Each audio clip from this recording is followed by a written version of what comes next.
The most dangerous betrayal is the one that happens at your own dinner table. Harrison said quietly the night everything inside the Harrison estate began to collapse, but no one looked at him when he spoke. The chandelier above the dining room cast a warm golden light across the 40-foot oak table, reflecting against crystal glasses and polished silverware that had belonged to the Harrison family for 3 generations. Rain pressed softly against the tall windows overlooking the dark Connecticut gardens, while the fire crackled low beneath the marble mantel. From the outside, it looked like the kind of dinner wealthy families had every Sunday night. Inside, something felt wrong enough to make my hands shake around my wine glass. I sat halfway down the table beside Ethan, pretending to study the roast duck James had carefully plated in front of us. But my attention kept drifting toward Harrison sitting alone at the far end beneath the shadows near the library doors. His silver hair looked more unkempt than usual, his old denim jacket completely out of place beside Isabel's silk cream-colored dress and Victoria's perfectly pressed navy cashmere. Nobody had asked Harrison to change. Nobody ever asked him anything anymore.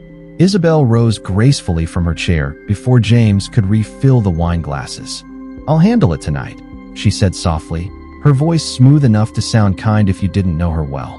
James froze for half a second before stepping back beside the staircase. That tiny moment unsettled me more than I could explain. For 20 years, James had poured wine at every Harrison dinner. Isabel smiled while moving around the table, but her eyes never softened. She stopped beside David, resting a hand lightly against his shoulder while he stared blankly at the untouched food on his plate. My son looked exhausted lately, the kind of exhaustion money couldn't fix. Across from me, Ethan watched everyone carefully without saying a word. He had inherited Harrison's eyes. Quiet eyes, observant eyes, the kind that noticed things people wished stayed hidden. "Thomas should be arriving soon," Victoria announced coldly from the head of the table. The moment she spoke, the room tightened. Nobody asked why the family attorney needed to attend Sunday dinner. Nobody needed to. Isabel slowly poured wine into David's glass before leaning close enough to whisper something into his ear. His face drained of color almost immediately. Harrison noticed it too. I could tell because he finally lifted his eyes toward them, though he still said nothing. Then Ethan shifted beside me and quietly muttered, "Grandma, why is Thomas handing Isabel an envelope?" I looked toward the staircase just in time to see Thomas discreetly slide a black document case into Isabel's hands while the rest of the family avoided looking in their direction. And in that moment, sitting beneath the glow of that beautiful chandelier, while thunder rolled softly beyond the windows, I realized someone inside this house was preparing to destroy the Harrison family from the inside. Nobody spoke for several seconds after Thomas handed Isabel the black document case. The sound of rain against the tall windows suddenly felt louder than the conversation that had filled the dining room only moments earlier. Ethan leaned back slightly in his chair beside me, pretending to reach for his water glass, while keeping his eyes fixed on Isabel near the staircase. Across the table, Victoria calmly folded her linen napkin onto her lap as though nothing unusual had happened. That was what frightened me most about the Harrison family. The silence. They could bury an earthquake beneath polished manners and crystal glasses. James quietly stepped forward to serve another course, but I noticed his hands trembling as he placed the china plates in front of David. A few drops of sauce spilled onto the white tablecloth. James immediately apologized under his breath, though Victoria barely looked at him. "You should rest more, James," she said coolly. "You seem distracted lately." He lowered his eyes instantly. "Yes, Mrs. Harrison." I had known James for nearly 30 years. He had survived market crashes, scandals, and funerals inside this house without ever appearing nervous. Tonight, he looked afraid. Harrison remained at the far end of the table near the dark hallway, leading toward the library. He had barely touched his dinner. His rough denim jacket looked worn at the elbows, and his silver hair cast uneven shadows across his face beneath the chandelier light. Yet somehow he still looked more comfortable inside this mansion than anyone else sitting there in tailored suits and designer jewelry. Isabel slowly returned to her chair beside David and rested the black case discreetly beside her purse. Ethan noticed it too. I could tell because he had stopped eating completely. "Did Thomas say why he was coming tonight?" I finally asked, trying to keep my voice steady. Victoria answered before anyone else could speak. "Family business." Her tone ended the conversation immediately. David loosened his tie slightly and stared toward the fireplace with hollow eyes. He used to dominate every room he entered. Now he looked like a man trapped inside one. Isabel reached for his hand with practiced elegance, but something about the gesture felt rehearsed instead of loving. Across the room, the grandfather clock near the staircase chimed softly. 9 o'clock. Harrison finally lifted his whiskey glass and spoke without looking at anyone directly. "Funny thing about old houses," he said quietly. "They remember every secret ever whispered inside them." Nobody responded, but I noticed Isabel's fingers tighten around her wine glass just enough to make the crystal tremble beneath the chandelier light. The rest of dinner unfolded beneath a tension so thick it seemed to settle into the velvet curtains and dark wooden walls of the dining room itself. Nobody raised their voice. Nobody argued. Yet every movement around that table carried the weight of something unfinished and dangerous. Ethan quietly excused himself after dessert was served, claiming he needed to take a phone call. Victoria barely acknowledged him. Isabel simply watched him leave with a faint smile that disappeared the moment he turned toward the staircase. I pretended not to notice. That was another Harrison family tradition. Survival through silence.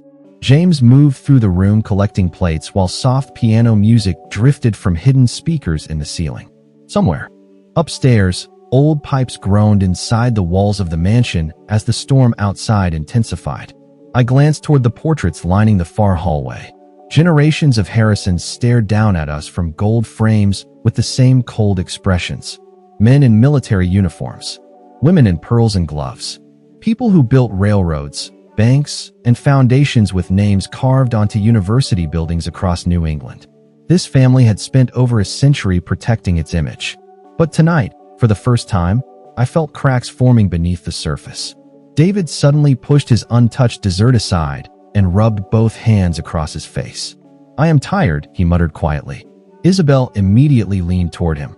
"You are under pressure because you care too much," she said gently enough for everyone to hear. "Not everyone here understands what you are carrying." Her words floated across the table like smoke. Harrison finally looked directly at her then. It was the first time all evening their eyes truly met. Isabel held his stare without blinking. For several long seconds, the room became completely still except for the rain tapping against the tall windows. Then Harrison reached for his whiskey glass again. "Pressure reveals character," he said calmly. "Some people become stronger. Others become useful." David looked down immediately. Isabel smiled faintly as though she had won something invisible. Victoria interrupted before the silence could deepen further. "Thomas will return tomorrow morning," she announced while folding her napkin neatly beside her plate. "There are documents that require signatures before the board meeting next week." Nobody asked what documents. Nobody asked whose signatures. But I noticed James freeze near the fireplace once again. Just for a second.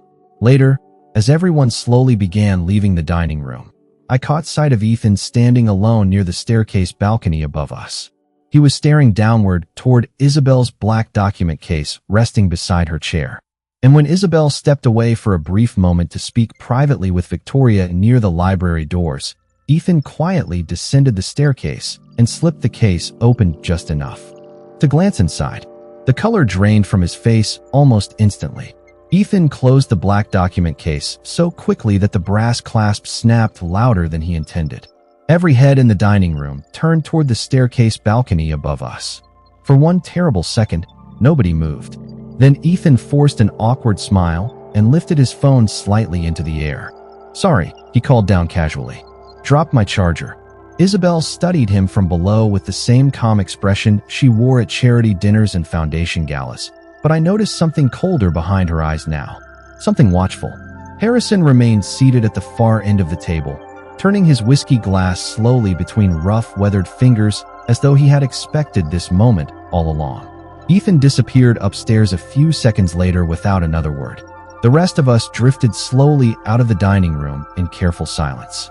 Victoria escorted Thomas toward the library while Isabel followed close behind David, her hand resting lightly against the center of his back like she was guiding him somewhere he no longer wished to go.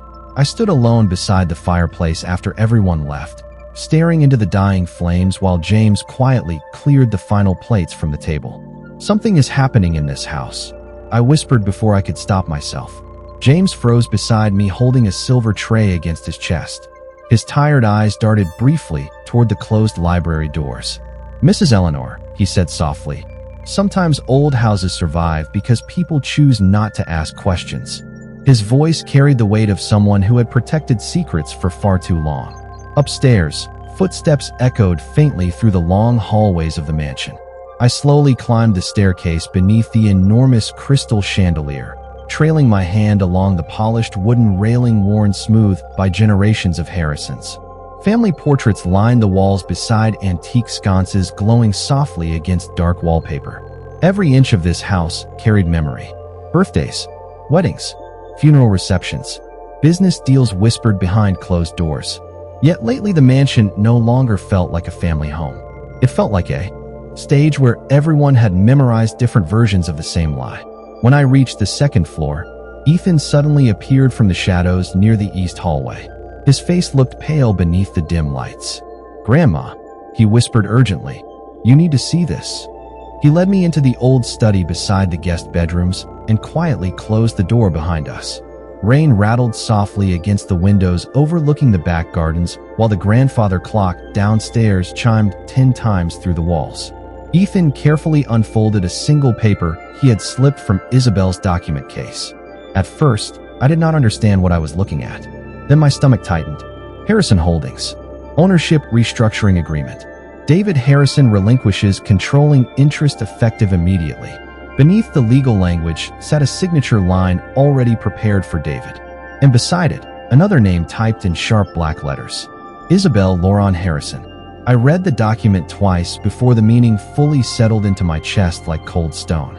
Ethan stood beside the desk lamp in complete silence while rain continued sliding down the tall study windows overlooking the dark back lawn. Harrison Holdings was not simply a company.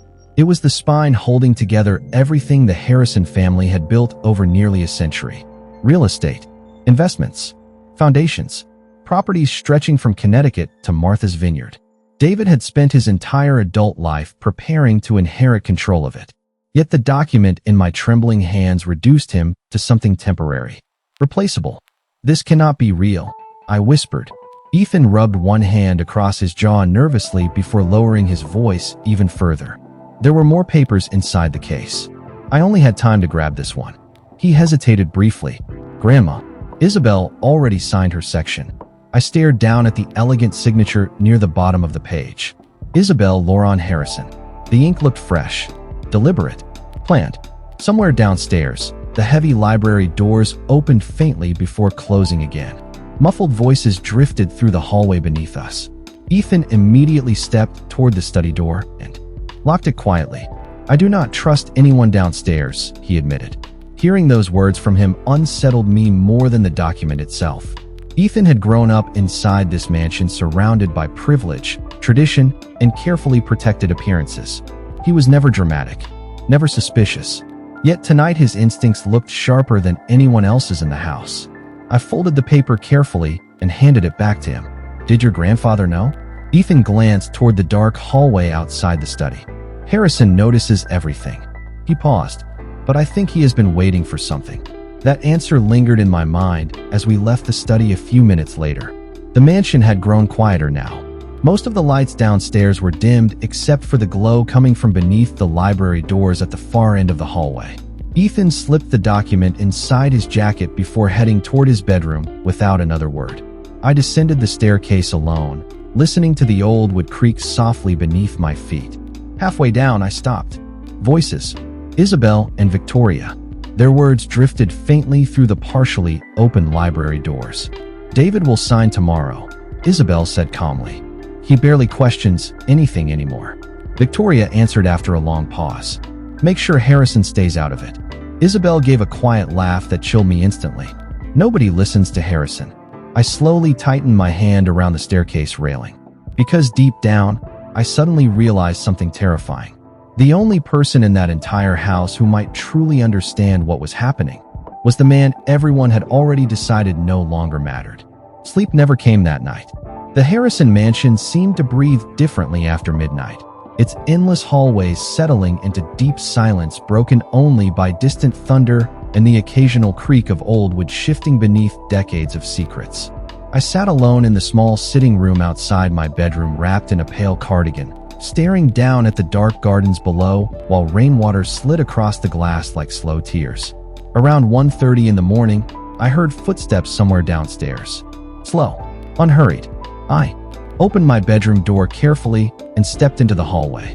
The chandelier above the main staircase had been dimmed for the night, leaving only soft amber light spilling across the marble floor below. Another sound followed, the faint metallic clink of keys. I moved quietly toward the staircase and looked down into the foyer.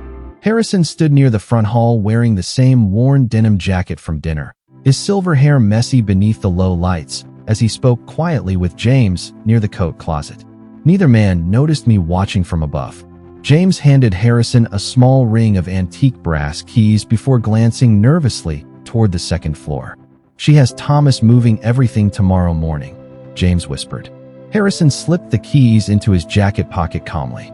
"I know." His voice carried no surprise at all, only exhaustion. James lowered his eyes. "You should have stopped this months ago."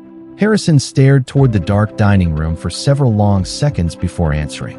"People only believe the truth after the damage becomes impossible to hide." Then he turned and disappeared down the hallway leading toward the old wine cellar beneath the west wing of the house. James remained frozen in place for a moment before quietly returning upstairs through the servants' staircase. I should have gone back to bed. Instead, I found myself descending the main staircase barefoot, my heartbeat echoing loudly inside the enormous silent foyer. The air downstairs felt colder now, older somehow. I followed the faint glow of light moving beneath the west hallway arches until I reached the narrow stone staircase leading underground. The smell of dust, cedar wood, and old wine barrels rose from below. Harrison stood alone inside the cellar with a lantern resting beside several shelves lined with forgotten accounting ledgers and family records. He did not look surprised when he saw me there. "Eleanor," he said quietly, almost like he had been expecting me. Around us, shadows stretched across the stone walls while rainwater dripped faintly through old pipes overhead. I looked at the stacks of hidden files surrounding him. "What is all this?" Harrison slowly removed his glasses and rubbed one tired hand across his face. "The parts of this family they spent years trying to bury." Then he pulled a thick folder from one of the shelves and handed it to me. On the front, written in Thomas's handwriting, were 5 words that instantly made my stomach tighten. "Private transfer agreements. Isabel Harrison."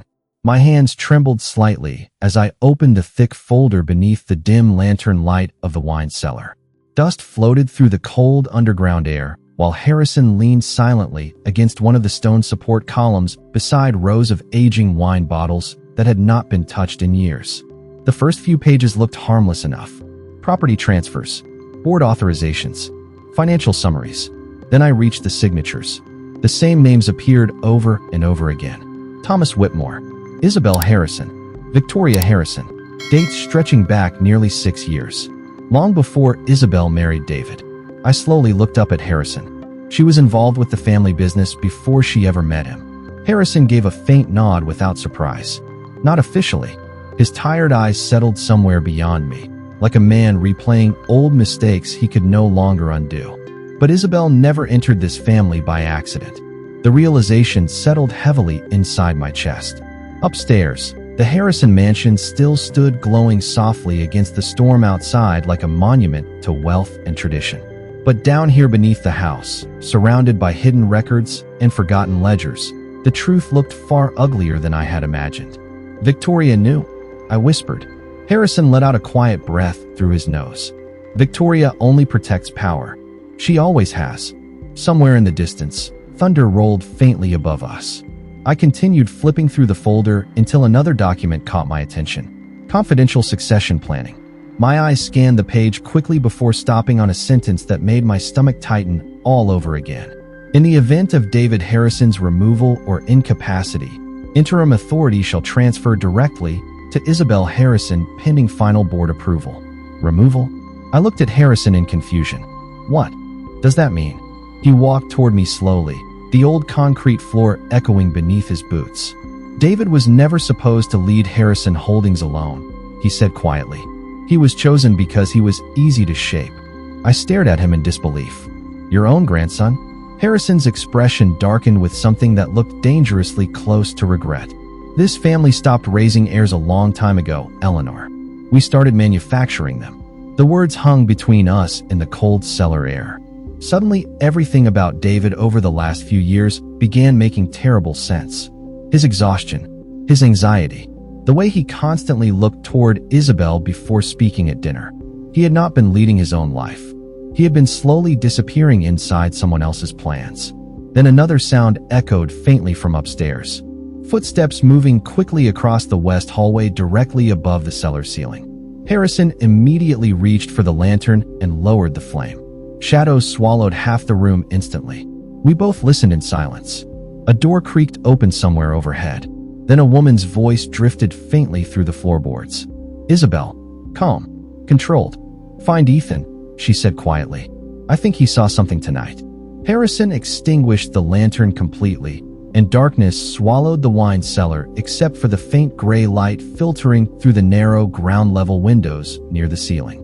I could barely make out the outline of his shoulders moving beside the shelves while footsteps echoed somewhere overhead.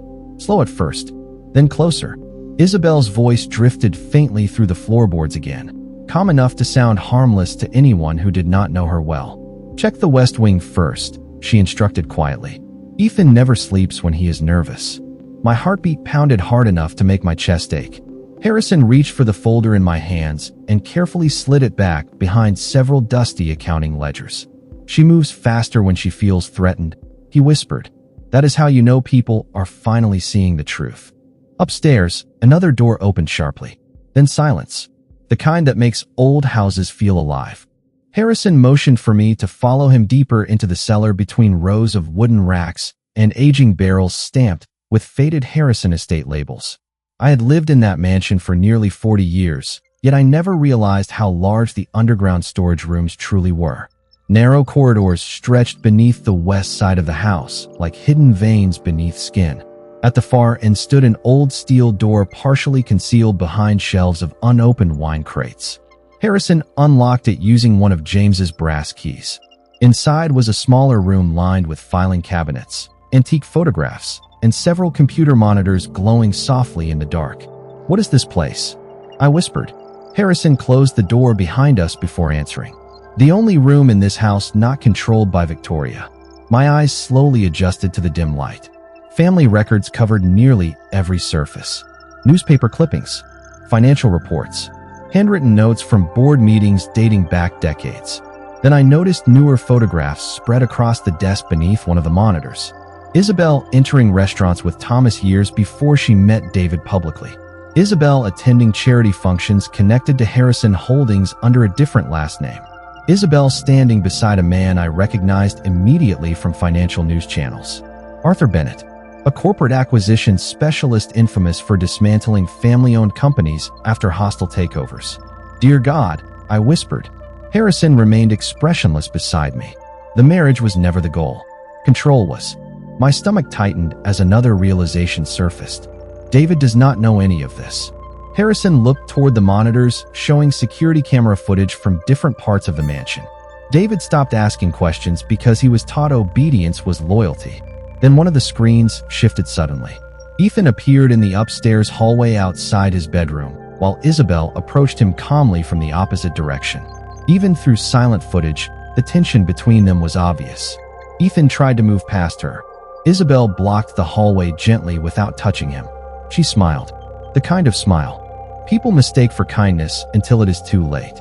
Harrison stared at the screen for several long seconds before speaking quietly into the darkness.